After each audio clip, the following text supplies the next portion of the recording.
क्या आपने कभी सोचा है कि ऐसे कौन से राक्षस थे जिनकी शक्ति इतनी भयानक थी कि खुद देवता भी उनसे टकराने से डरते थे? आज हम बात करने वाले हैं भारतीय पौराणिक कथाओं के उन 5 सबसे खूंखार और शक्तिशाली राक्षसों की, जिन्होंने तीनों लोकों में हाहाकार मचा दिया था। इन राक्षसों की कहानियां सिर्फ कहानियां नहीं हैं, बल्कि ये हमें बताती हैं कि किस तरह असीमित शक्ति और अहंकार का मिश्रण कैसे विनाश का कारण बन सकता है। तो बने रहिए हमारे साथ, क्योंकि आज की ये यात्रा होने वाली है बेहद रोमांचक और रहस्यमयी। तो चलिए शुरू करते हैं और जानते हैं उन 5 राक्षसों के बारे में जिनके नाम सुनकर आज भी रोंगटे खड़े हो जाते हैं। नंबर 5, महिषासुर, वो राक्षस जो अमर हो गया था। कहते हैं कि प्राचीन काल में महिषासुर नाम का एक ऐसा राक्षस हुआ जो भैंसे का रूप धारण कर सकता था, लेकिन उसकी सबसे बड़ी ताकत थी उसकी अमरता का वरदान। महिषासुर ने हजारों वर्षों तक घोर तपस्या की थी ब्रह्मा जी को प्रसन्न करने के लिए। जब ब्रह्मा जी प्रकट हुए और वरदान मांगने को कहा, तो महिषासुर ने चालाकी से कहा, मुझे ऐसा वरदान दीजिए कि कोई भी पुरुष, देवता, दानव या राक्षस मुझे न मार सके। ब्रह्मा जी ने तथास्तु कह दिया। इस वरदान के बाद महिषासुर ने अपनी विशाल सेना के साथ स्वर्ग लोक पर आक्रमण कर दिया। देवताओं की पूरी सेना उसके सामने बेबस हो गई। इंद्र, वरुण, अग्निदेव, कोई भी उसे हरा नहीं पाया। महिषासुर ने देवताओं को स्वर्ग से खदेड़ दिया और खुद स्वर्ग का राजा बन बैठा। उसका आतंक इतना भयानक था कि सभी देवता ब्रह्मा, विष्णु और महेश के पास गए। तब त्रिदेवों ने अपनी शक्तियों को मिलाकर देवी दुर्गा को उत्पन्न किया। 9 दिनों तक चले भीषण युद्ध के बाद देवी दुर्गा ने महिषासुर का वध किया। यही कारण है कि आज भी नवरात्रि में इस विजय का उत्सव मनाया जाता है। महिषासुर की कहानी हमें सिखाती है कि अहंकार कैसे किसी भी शक्तिशाली प्राणी का अंत कर सकता है। लेकिन ये तो कुछ भी नहीं। अगली एंट्री में हम बात करेंगे उस राक्षस की जिसने पूरे ब्रह्मांड को हिला कर रख दिया था। नंबर 4, तारकासुर, वो दानव जिसे सिर्फ शिव का पुत्र ही मार सकता था। प्राचीन ग्रंथों में लिखा है कि तारकासुर एक ऐसा महादानव था जिसकी तपस्या ने खुद ब्रह्मा जी को भी प्रभावित कर दिया था। उसकी तपस्या इतनी कठोर थी कि हजारों वर्षों तक उसने एक पैर पर खड़े होकर ध्यान किया, बिना खाए पिए, बिना सोए। जब ब्रह्मा जी प्रकट हुए तो तारकासुर ने वरदान मांगा, मुझे अमर तत्व चाहिए। लेकिन ब्रह्मा जी ने कहा कि यह संभव नहीं है। तब तारकासुर ने चतुराई से कहा, तो ऐसा वरदान दीजिए कि मेरी मृत्यु केवल भगवान शिव के पुत्र के हाथों ही हो सके। उस समय भगवान शिव सती के वियोग में तपस्या में लीन थे और उनका कोई पुत्र नहीं था। तारकासुर जानता था कि शिव फिर से विवाह नहीं करेंगे, इसलिए उसे लगा कि वो लगभग अमर हो गया है। इस वरदान के बाद तारकासुर ने तीनों लोकों में तबाही मचा दी। उसने देवताओं को स्वर्ग से बाहर निकाल दिया, ऋषि मुनियों के आश्रम जला दिए और यज्ञों को बंद करवा दिया। उसकी क्रूरता की कोई सीमा नहीं थी। वो राक्षस बच्चों तक को नहीं छोड़ता था। देवताओं ने कई बार उसे युद्ध में हराने की कोशिश की, लेकिन तारकासुर की शक्ति इतनी अपार थी कि कोई भी उसका सामना नहीं कर पाता था। इंद्र की वज्र भी उस पर बेअसर रही। अंत में देवताओं ने एक योजना बनाई। उन्होंने कामदेव को भेजा भगवान शिव की तपस्या भंग करने के लिए। फिर शिव और पार्वती का विवाह हुआ और कार्तिकेय का जन्म हुआ। कार्तिकेय ने बड़े होकर तारकासुर का वध किया। पुराणों में कहा गया है कि तारकासुर के पास इतनी सेना थी कि युद्ध भूमि में उसके सैनिकों से धरती ढक गई थी। उसके पास दिव्य अस्त्र शस्त्र थे जो पूरे पर्वत को नष्ट कर सकते थे। लेकिन दोस्तों, अभी तो हमने शुरुआत ही की है। अगली राक्षस तो इससे भी ज्यादा खतरनाक था। नंबर 3, जलंधर, वो असुर जिसने भगवान शिव को भी चुनौती दी थी। कहानी है उस समय की जब समुद्र मंथन हो रहा था। उस समय भगवान शिव ने हलाहल विष पिया था और उनके तेज से समुद्र में एक अद्भुत शक्ति का जन्म हुआ। इस शक्ति से जलंधर नाम के असुर का जन्म हुआ जो समुद्र की गहराइयों से उठा। जलंधर का जन्म ही इतना शक्तिशाली था कि पूरा समुद्र उथल-पुथल हो गया। जैसे जैसे वो बड़ा हुआ, उसकी शक्ति भी बढ़ती गई। उसने कठोर तपस्या की और ब्रह्मा जी से अजेय होने का वरदान मांग लिया। जलंधर की सबसे बड़ी ताकत थी उसकी पत्नी वृंदा की पवित्रता।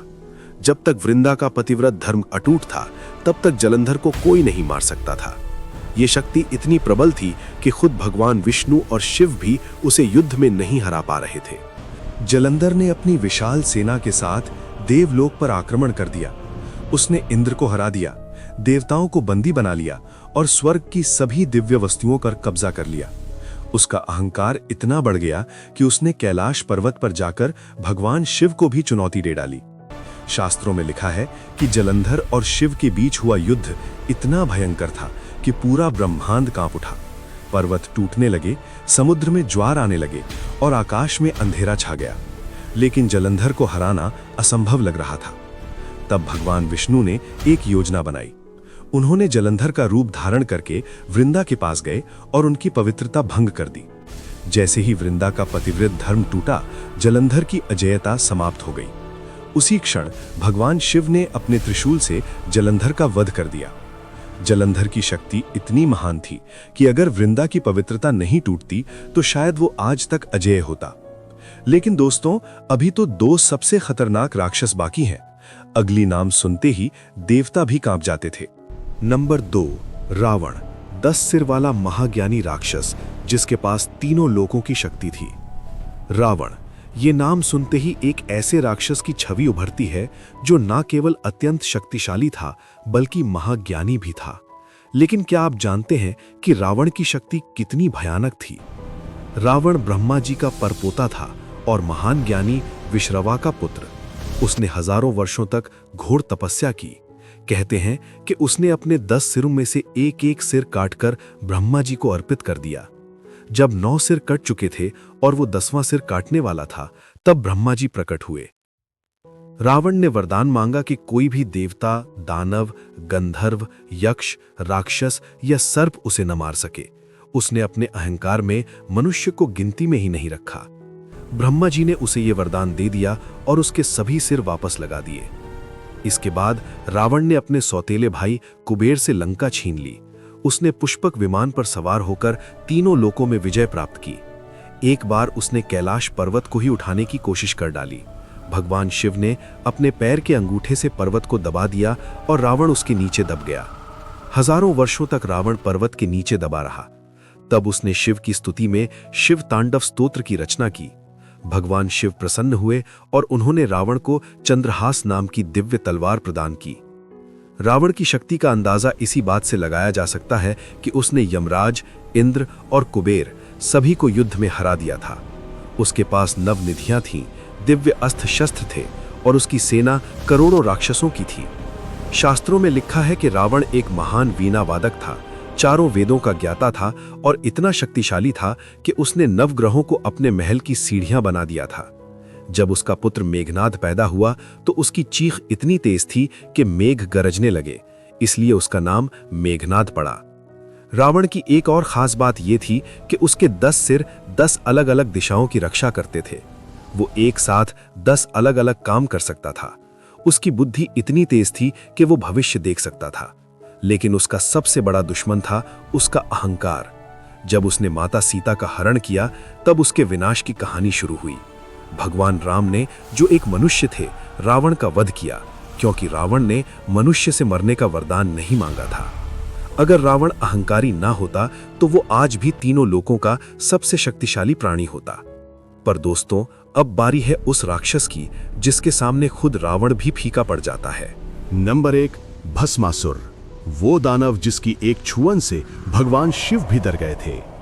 और अब समय आ गया है जानने का उस सबसे खतरनाक राक्षस के बारे में जिसके पास इतनी भयंकर शक्ति थी कि खुद भगवान शिव को उससे भागना पड़ा था।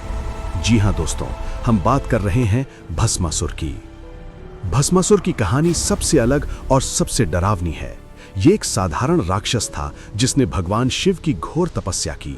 उसकी तपस्या इतनी कठोर थी कि भगवान शिव को प्रकट होना पड़ा।